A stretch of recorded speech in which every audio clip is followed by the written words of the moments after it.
Kita beralih ke informasi berikutnya, pemirsa. Pemerintah akan meningkatkan ekspor udang seiring dengan meningkatnya permintaan dari pasar internasional.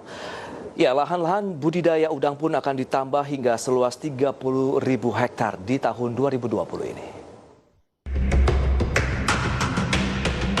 Pemerintah akan meningkatkan ekspor udang di tengah pandemi COVID-19.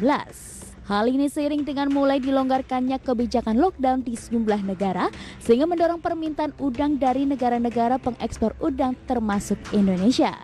Kementerian Koordinator Bidang Kemaritiman dan Investasi pun berencana menugaskan Kementerian Kelautan dan Perikanan atau KKP untuk meningkatkan ekspor udang.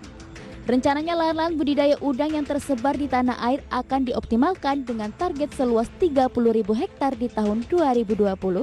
Menko Bidang Kemaritiman dan Investasi Luhut Binsar Panjaitan mengatakan jumlah permintaan udang dari negara-negara yang sebelumnya menerapkan lockdown sudah sangat meningkat seperti Tiongkok, Jepang, India, dan Amerika Serikat. Untuk itu Luhut akan meminta KKP untuk mendata secara lengkap kawasan budidaya udang yang berpotensi seperti kawasan Sulawesi, Jawa bagian selatan atau Sukabumi, Lampung, dan Singkil.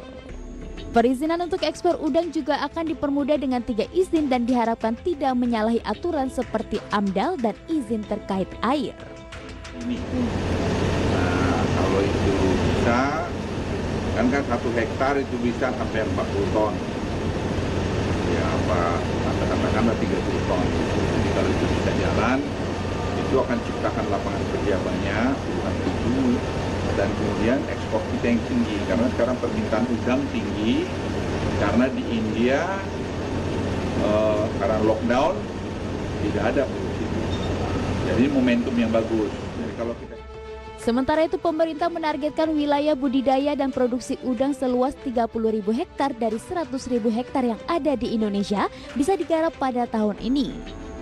Dan dari setiap hektarnya udang yang diproduksi mencapai 40 ton, sehingga Indonesia bisa memproduksi udang sebanyak 1.200.000 ton udang per tahunnya. Dari Jakarta.